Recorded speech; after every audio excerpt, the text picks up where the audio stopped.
പശ്ചിമേഷ്യൻ സംഘർഷത്തിന്റെ പശ്ചാത്തലത്തിൽ രാജ്യത്താകമാനം പാചകവാതക പ്രതിസന്ധി രൂക്ഷമാവുകയാണ്. വയനാട് ജില്ലയിലും ജനങ്ങളെ പാചകവാതക ലഭ്യതക്കുറവ് ബുദ്ധിമുട്ടിൽ ആക്കിയിരിക്കുകയാണ്. ഗാർഹിക പാചകവാതകത്തിനായി മണിക്കൂറുകളോളം ക്യൂ നിൽക്കേണ്ട അവസ്ഥയിലാണ് ഇവിടുത്തെ ജനങ്ങൾ.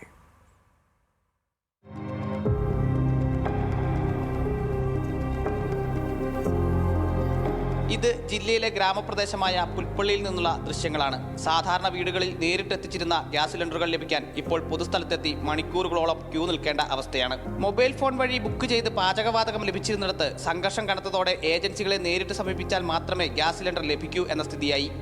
ഇപ്പോൾ ഒരു ഡെലിവറി കോഡ് ഇപ്പോൾ നമ്മൾ ഓഫീസിൽ വന്നിട്ട് തന്നെ ചെയ്യേണ്ട ഒരു പ്രശ്നമുണ്ട്. ഡെലിവറി നമ്പർ വേണമെന്ന് പറഞ്ഞല്ലോ, കോഡ് നമ്പറേ. അതിന് അരമണിക്കൂർ വെയിറ്റ് ചെയ്തു. എന്നിട്ട് പിന്നെ അന്നേരം മുതൽ ഒരു 10 മണിയൊക്കെ ആയപ്പോൾ തൊട്ട് ഇവിടെ വന്നിരിക്കണം. എന്തായാലും ഇപ്പോൾ 10-20 കുറ്റി ഗ്യാസ് ഉണ്ട്. അതൊരു 100-100 പേര് നിൽക്കുക.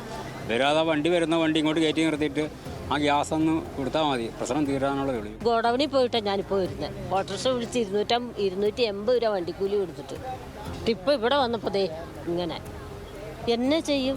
രാവിലെ തൊട്ട് ഇവിടെ വന്ന ഫുള്ളായിട്ട് ആളുകൾ ക്യൂ നിൽക്കുന്നതാണ്.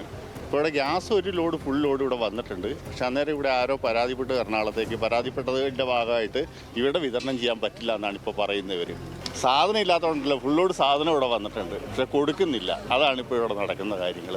വാണിജ്യ LPG ക്ഷാമം രൂക്ഷമായതോടെ ജില്ലയിലെ ഹോട്ടലുകളും റെസ്റ്റോറൻറ്റുകളും അടച്ചുപൂട്ടൽ ഭീഷണിയിലാണ്. കണക്കനുസരിച്ച് വയനാട് ജില്ലയിൽ ഇതുവരെ 20ഓളം ഭക്ഷണശാലകൾ അടച്ചുപൂട്ടിയതായാണ് വിവരം. ദേശീയ തലത്തിൽ തന്നെ ഇപ്പോൾ ഏറ്റവും കൂടുതൽ ചർച്ച ചെയ്യപ്പെടുന്ന ഒരു പ്രതിസന്ധിയാണ് പാചകവാതക ലഭ്യതക്കുറവ്. ഇപ്പോൾ നമ്മൾ നിൽക്കുന്ന വയനാട് ജില്ലയിലെ ഗ്രാമങ്ങളിൽ തന്നെ ആളുകൾ ഇതുമായി ബന്ധപ്പെട്ട് എത്രയേറെ ബുദ്ധിമുട്ടുന്നു, പാചകവാതകം ലഭിക്കാനായി എത്രയേറെ പ്രയാസപ്പെടുന്നു എന്നതിൻ്റെ നേർസാക്ഷ്യമാണ് നമ്മളിപ്പോൾ കാണുന്നത്. ക്യാമറ പേഴ്സൺ ജിതിൻ ജോസിനൊപ്പം ലിൻഡോ തോമസ്, ന്യൂസ് മലയാളം, വയനാട്.